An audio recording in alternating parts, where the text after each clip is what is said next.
Assalamualaikum warahmatullahi wabarakatuh. Selamat siang pendengar di mana saja Anda berada dan kembali kita masuk dalam program Jatim News Today. Siaran khusus update COVID-19 untuk edisi hari ini, hari Kamis 4 Juni 2020. Tentunya untuk program Jatim News Today, siaran khusus update COVID-19 ini bisa Anda ikuti Senin sampai dengan Sabtu mulai jam 11 lewat 5 menit. Sudah ada 12 reporter nanti yang siap memberikan informasinya. Sekarang kita masuk dalam program Jatim News Today. Rangkuman kabar update penanganan COVID-19 untuk regional Jawa Timur segera sahabat simak dalam update COVID-19. Informasi pertama kita menuju ke Suara Sidoarjo, ada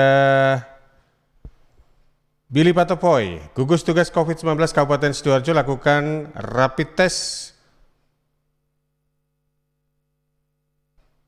massal ke wilayah Desa Wonocolo, Kecamatan Taman. Billy.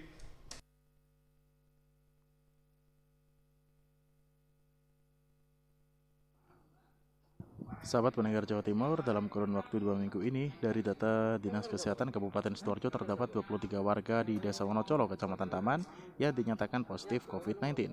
Masing-masing ada 16 warga yang menjalani isolasi mandiri di rumah, sedangkan 7 warga lainnya menjalani perawatan di rumah sakit rujukan. Untuk 5 orang sebelumnya dikabarkan telah meninggal dunia, baik yang berstatus PDP maupun positif COVID-19. Untuk menekan lonjakan terjadinya penularan COVID-19 terhadap warga, tim gugus tugas penanganan COVID-19 Kabupaten Sidoarjo selain mengoptimalkan program Kampung Tangguh Semeru di Desa Wonocolo, Kecamatan Taman, juga melakukan penyemprotan disinfektan dan juga rapid test massal. Penyemprotan dan rapid test ini melibatkan petugas gabungan dari TNI Polri, Dinas Kesehatan, serta didukung Forkombim Kataman dengan sasaran perkampungan dan pasar yang ada di Desa Wonocolo, Kecamatan Taman pada Rabu dan Kamis hari ini. Di lokasi juga hadir selain Nur Ahmad Saifuddin, Wakil Bupati Sidoarjo, Kambas Pol Sumarji, Kapolresta Sidoarjo, Letkol Infanteri M. Isvanusi, Komandan Kodim 0816 Sidoarjo, Dr. Gigi Siap Satria Parman, Kepala Dinas Kesehatan Sidoarjo, juga pejabat lain untuk memantau kondisi agar tetap kamtipmas. Dalam kesempatan ini, Polresta Sidoarjo bersama dengan Dokes juga Puskesmas setempat melakukan pemeriksaan kesehatan warga dan rapid test sebanyak 140 orang untuk hari Rabu dan 100 orang untuk hari Kamis hari ini. Dari data rapid test didapatkan 18 orang dinyatakan reaktif COVID-19. Sementara itu untuk saat ini di Kabupaten Sidoarjo untuk penyebaran ODP sudah ada 1092, PDP 462, positif COVID-19 702 orang, 61 korban dinyatakan meninggal dan 34 pasien telah dinyatakan sembuh. Demikian saya Billy Patopoy melaporkan untuk Jatim News Today. Dari Billy kita bergeser ke Diding Yunarto. Kasus positif makin banyak, masyarakat kembali diingatkan tertib dan ketat lakukan protokol kesehatan. Diding. Sahabat, penambahan kasus positif yang semakin banyak menunjukkan bahwa masih ada penularan. Dari data gugus tugas penanganan COVID-19 Jawa Timur, temuan kasus positif yang terjadi karena adanya transmisi lokal. Untuk itu, Dr. Joni Wahyuhadi, Ketua Rumpun Kuratif Gugus Tugas Penanganan COVID-19 Jawa Timur, kembali mengingatkan pentingnya tertib dalam melakukan protokol kesehatan. Ini dikatakan dalam konferensi pers pada Rabu kemarin. Jadi saya tekankan SARS-CoV-2 itu virus yang sangat menular, tidak peduli siapapun, dekat pasti ditulari. Jadi kalau kita berseberangan begini sama orang yang sakit, kalau mau dicoba boleh, lepaskan masker, suruh batuk. Kalau enggak ketularan, bukan manusia gitu ya. Jadi sangat menular. Dan sebetulnya kita dipermudah oleh Tuhan untuk tidak tertular dengan pakai masker, menjauh, cuci tangan. Ya. Kalau misalkan ada orang batuk, kita curiga, ya kita cepat-cepat cuci tangan, cuci semuanya, raup dengan sabun, ya. Menghindar dari kira-kira yang kita curigai. Lebih baik kita berhati-hati sekarang. Itulah normal baru. Ya. Jadi kita diminta nanti untuk tetap berperilaku seperti ini. Karena virus corona itu pasti tidak mungkin langsung hilang. Pasti hilangnya pelan-pelan. Dan itu pun beberapa ahli mengatakan tidak hilang blas. Ya, masih ada dancing gitu. Masih ada dancing, naik turun. Jadi artinya tuntutan untuk hidup bersih, tuntutan untuk menjaga diri. Di Jepang kalau kita lihat, loh, Jibril ada ini Jibril ya. Jadi di Jepang kalau kita lihat sekarang orang boleh keluar, tapi protokol kesehatannya ketat. Dengan ketat dalam menjaga protokol kesehatan, menurut Dr. Joni, maka warga bisa memulai adaptasi kebiasaan yang baru atau new normal. Saya Didi Yunarto, Suara Sidoarjo, untuk Jatim News Today. Dari Suara Sidoarjo kita bergeser untuk menuju ke Suara Madiun. Ada Ben Chandra, pemerintah kota Madiun masih akan perpanjang masa tutup tempat hiburan malam. Ben Chandra. Sahabat Jatim News Today, pemerintah kota Madiun terus berupaya mengantisipasi penyebaran virus corona. Salah satu langkah yang diambil yakni memperpanjang masa tutup bagi tempat hiburan malam atau THM seperti diskotik, karaoke, warnet, dan sejenisnya hingga tanggal 12 Juli 2020. Perpanjangan masa tutup ini sebagaimana tercantum dalam surat edaran Wali Kota Madiun tanggal 2 Juni 2020 tentang perpanjangan peningkatan kewaspadaan COVID-19. Wali Kota Madiun Maidi mengatakan tempat hiburan malam belum dimungkinkan untuk dibuka sehingga masih ditutup hingga bulan Juli 2020. Meski begitu, pemerintah kota Madiun mengizinkan diskotik, karaoke, warnet dan sejenisnya yang memiliki restoran untuk dibuka mulai tanggal 5 Juni 2020. Namun tetap melaksanakan protokol kesehatan untuk mencegah penyebaran COVID-19.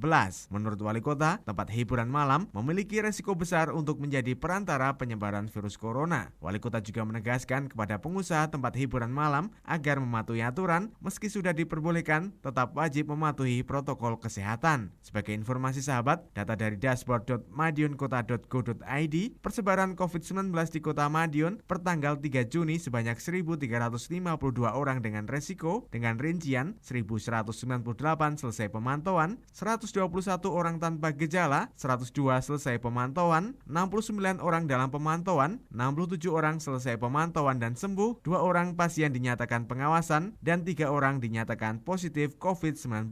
Saya Ben Chandra, Radio Suara Madiun untuk Jatim News Today. Sekarang kita beralih ke Tuban. Ada reporter Kolilul Aris dari Pradia Suara Tuban. Bupati Tuban minta masyarakat Tuban untuk manfaatkan bantuan secara bijak. Silakan Kolilul Aris. Setelah beberapa hari ada penambahan konfirmasi positif COVID-19 pada Rabu 3 Juni 2020, kabar gembira disampaikan gugus tugas percepatan penanganan COVID-19 Kabupaten Tuban. 4 pasien konfirmasi positif COVID-19 dinyatakan sembuh. Juru bicara gugus tugas percepatan penanganan COVID-19 Kabupaten Tuban, Endah Nurul Komariati menyatakan bahwa terdapat 4 pasien konfirmasi COVID-19 yang sembuh. 3 dari klaster Tambak Boyo dan 1 dari klaster Ponpes Al-Fatah Temboro Magetan. Dari hasil tes RT-PCR yang dikeluarkan oleh Balai Besar Teknik Kesehatan Lingkungan dan Pengendalian Penyakit BBT KLPP Surabaya, keempat pasien ini dinyatakan negatif pada 2 kali pemeriksaan berturut-turut. Adapun keempat pasien sembuh tersebut, Endah Nurul merinci dari klaster Tambak Boyo yaitu perempuan 27 tahun, 50 tahun, dan 53 tahun asal Kecamatan Tambak Boyo. Sedangkan dari klaster Temboro yaitu laki-laki 15 tahun asal Kecamatan Palang. Penambahan pasien konfirmasi COVID-19 yang sembuh semoga menjadi kabar gembira untuk semua dan memberi semangat untuk pasien yang lain. Berdasarkan data peta sebaran COVID-19 Kabupaten Tuban per tanggal 3 Juni 2020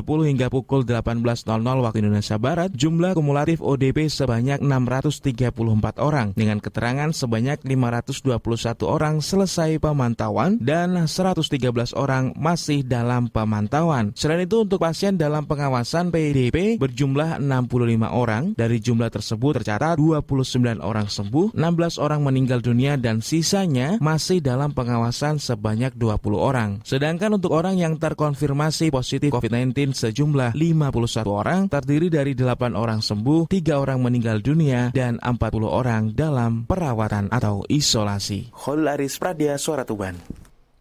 Dari Tuban kita menuju ke timurnya yaitu di Gresik. Ada reporter Isyatun Hania dari Suara Gresik. Polres Gresik siapkan 49 desa jadi kampung tangguh penanganan COVID-19.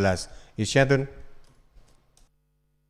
Setelah 2 desa sebelumnya dijadikan pilot project, kini Polres Gresik kembali mencanangkan 49 desa lainnya di 17 kecamatan di Kabupaten Gresik sebagai kampung tangguh penanganan COVID-19. Kapolres Gresik AKBP Arif Fitrianto mengatakan, Polres Gresik bersama-sama dengan pemerintah Kabupaten Gresik dan Kodim akan terus mendorong masyarakat untuk terus mengembangkan kampung tangguh. Semua desa tersebut tersebar di 17 kecamatan kecuali Kecamatan Sangkapura di Pulau Bawean. Hal ini bertujuan untuk membentuk kesadaran dan kesiapsiagaan masyarakat menghadapi pandemi COVID-19. Keberadaan kampung tangguh ini juga memiliki 2 fungsi sebagai penanganan COVID-19 di desa atau kelurahan, juga sekaligus untuk pengamanan warga di lingkungannya. Polres Gresik juga tidak hanya fokus dengan kampung tangguh, tetapi juga akan membackup terkait pemberlakuan new normal di wilayah Kabupaten Gresik. Tentunya tetap mengedepankan protokol kesehatan. Pemberlakuan new normal di 7 sektor yang dijadikan simulasi oleh pemerintah Kabupaten Gresik juga jadi perhatian khusus. Sampai saat ini, jumlah kasus konfirm COVID-19 berada pada angka 193 orang, 259 orang pasien dalam pengawasan, dan 1.194 orang dalam pemantauan. Saya Aisyatun Hania melaporkan untuk Jatim News Today. Anda masih bersama kami di program Jatim News Today, siaran khusus update COVID-19 yang hadir setiap Senin sampai dengan Sabtu mulai jam 11:05. Saya Panjarto, ditemani oleh Karina Putri di ruang redaksi serta reporter-reporter yang lain. Anda bisa simak juga di Realita FM Pamekasan, Suara Sidoarjo, Suara Gresik, Pradia Suara Tuban, Ersal FM Nganjuk, Suara Madiun, Persada FM Kabupaten Blitar, dan Mahardika FM Kota Blitar. Sekarang kita menuju ke Agustin Merdekawati dari Ersal FM Nganjuk. Hasil rapid reaktif, 3 orang diisolasi. Agustin. Jumlah orang yang berpotensi terjangkit virus corona terus bertambah dan kemarin 3 warga desa di Kecamatan Wilangan dievakuasi ke rumah singgah COVID-19 Sempu Sendok setelah hasil rapid test mereka reaktif. Juru bicara gugus tugas percepatan penanganan COVID-19 Nganjuk Dr. Hendrianto mengatakan 3 orang yang dievakuasi kemarin memiliki riwayat berbeda. 2 orang adalah pedagang, 1 lagi pelayar yang baru pulang dari Cirebon. 2 orang yang berjualan di Pasar Madiun tersebut masing-masing perempuan berusia 66 tahun dan laki-laki berusia 69 tahun. Mereka kontak erat dengan pasien terkonfirmasi dari Madiun. Untuk mengantisipasi tidak terjadi penyebaran COVID-19, tim Public Safety Center atau PSC 119 mengevakuasi keduanya meski tidak memiliki riwayat sakit. Adapun 1 warga Wilangan lain yang juga dibawa ke rumah singgah adalah laki-laki berusia 29 tahun yang pulang dari Cirebon dan ikut rapid karena menjadi ODR yang hasilnya reaktif. Disebutnya pasien ketiga juga tidak ada keluhan sakit. Meski mengevakuasi 3 orang, menurut Hedri belum ada tambahan status orang dalam pemantauan atau ODB dan pasien dalam pengawasan atau PDB. Jumlah ODB di Nganjuk tetap 92 orang. Demikian pula PDB sebanyak 84 orang. 2 orang pedagang di Pasar Madiun berstatus orang tanpa gejala atau OTG dan disebutnya total ada 940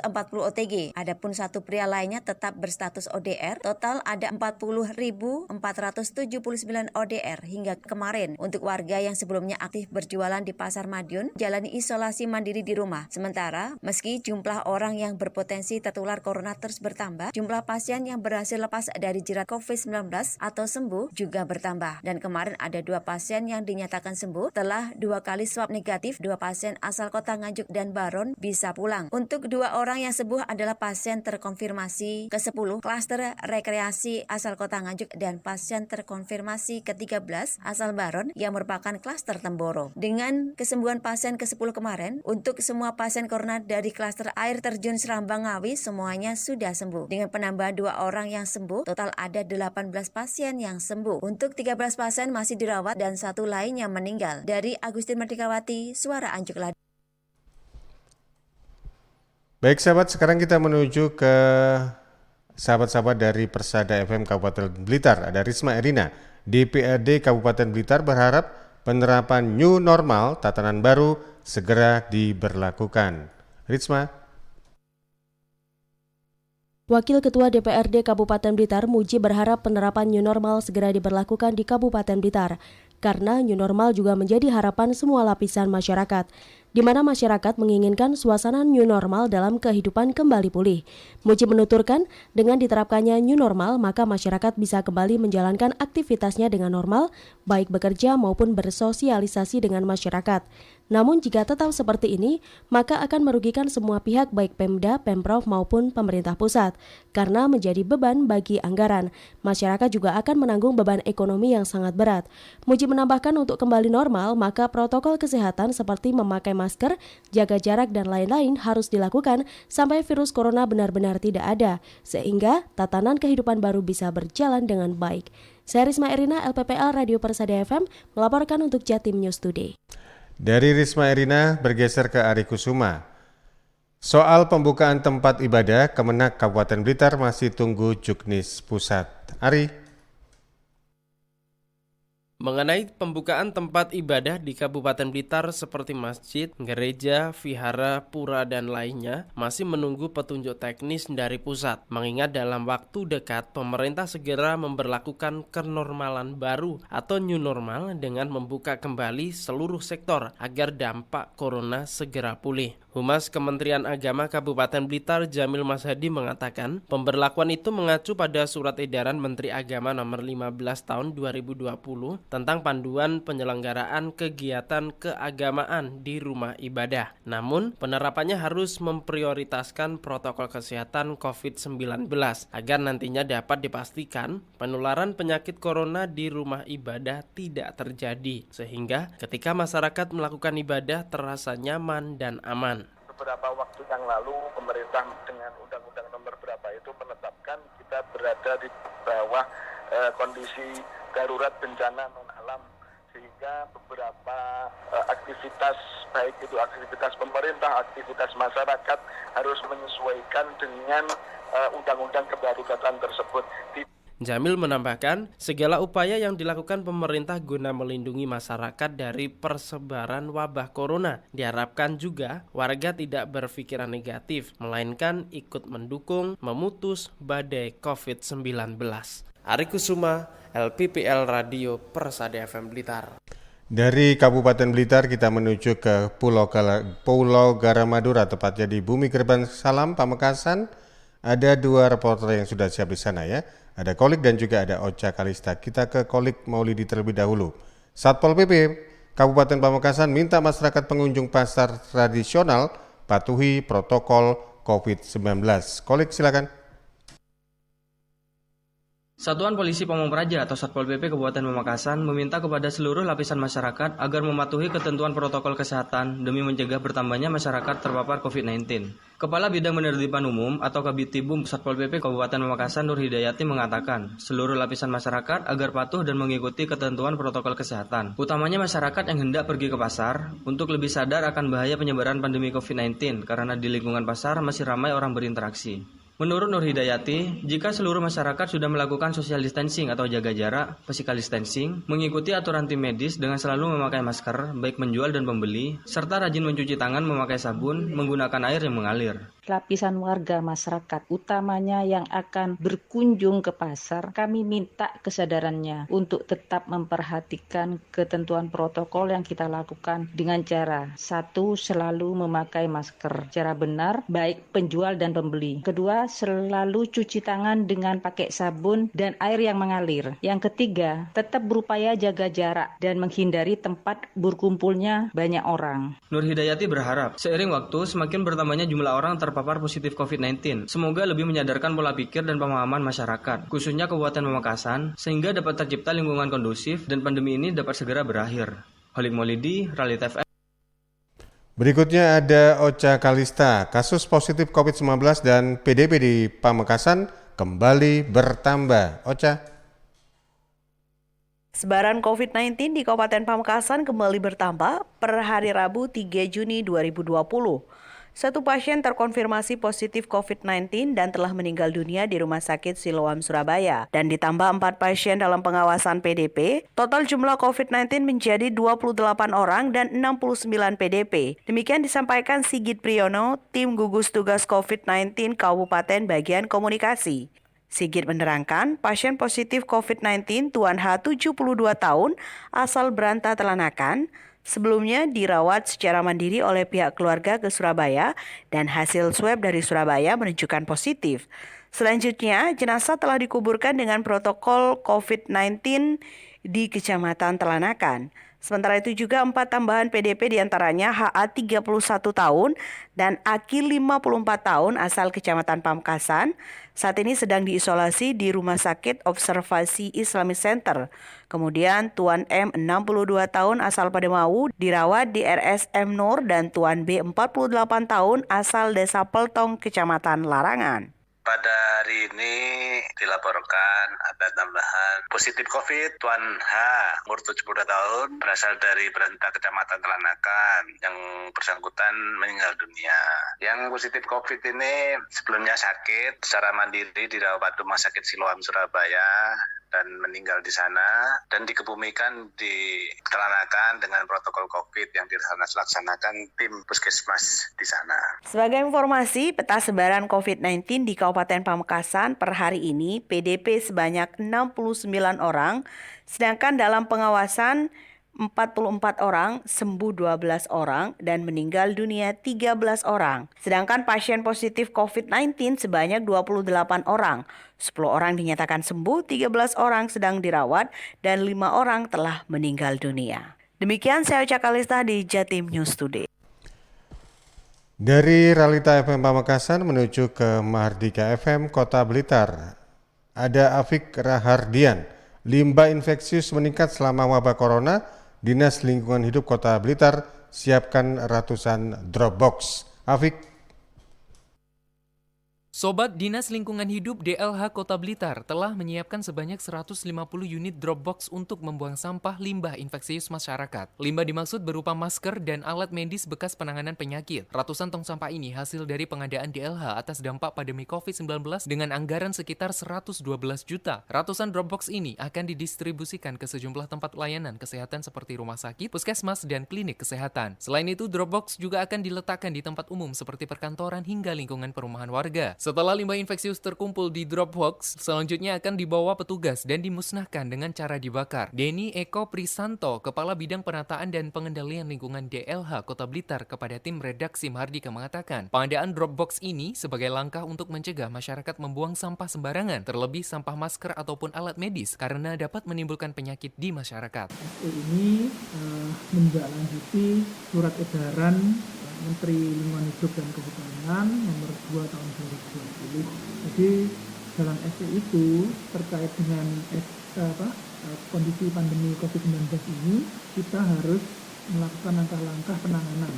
Yang pertama terhadap limbah infeksius yang berasal dari fasilitas pelayanan kesehatan seperti puskesmas, klinik. Sobat, penempatan drop box diprioritaskan pada perumahan yang terdapat ODP karena di tempat itu menghasilkan limbah infeksius berupa masker, tisu maupun pakaian pelindung. DLH Kota Blitar sejauh ini rutin melakukan pengadaan tong sampah pemilihan. Namun karena adanya wabah corona dan instruksi dari KLHK, maka diadakan pengadaan drop box infeksius ini.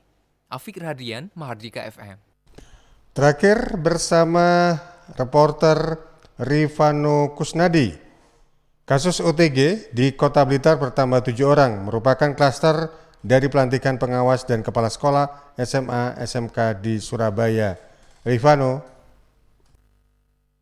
Tim gugus tugas percepatan penanganan COVID-19 Kota Blitar melakukan tracing terhadap beberapa warga yang diketahui mengikuti pelantikan pengawas dan kepala sekolah SMA SMK 20 Mei 2020 di Surabaya. Langkah ini diambil setelah ada salah satu peserta pelantikan yang meninggal dunia setelah pulang dari kegiatan tersebut. Dinas Pendidikan Provinsi Jawa Timur kemudian memberikan instruksi agar seluruh peserta mengikuti rapid test. Muhammad Muklis, Jubir Gugus Tugas Percepatan Penanganan COVID-19 di Kota Blitar, saat dikonfirmasi Rabu 3 Juni 2020 mengatakan telah melakukan tracing terdapat 7 warga kota Blitar yang mengikuti pelantikan di gedung BKD Jawa Timur dengan rincian 5 warga Kecamatan Sananwetan dan 2 warga Kecamatan Sukorejo. Seluruhnya dalam kondisi sehat dengan status orang tanpa gejala atau OTG. Muklis menyebut secara keseluruhan hasil rapid test menunjukkan non-reaktif. Namun demikian, pihaknya tetap meminta 7 warga ini melakukan isolasi mandiri selama 14 hari dengan mematuhi protokol kesehatan pencegahan COVID-19. Yaitu terdiri dari 5 orang laki-laki dari Kecamatan Sananetan dan 2 orang perempuan dari Kecamatan Sukorejo yang merupakan peserta pelantikan pengawas dan kepala sekolah se-Jawa Timur di Surabaya pada tanggal 20 Mei tahun 2020. Muklis menyebut hasil rapid test pertama ini tidak bisa dijadikan acuan bahwa yang bersangkutan tidak terpapar corona. Gugus Tugas Percepatan Penanganan COVID-19 akan kembali melakukan rapid test kedua 10 hari ke depan. Rifano Kusnadi, Mahardika FM. Demikian tadi sahabat 12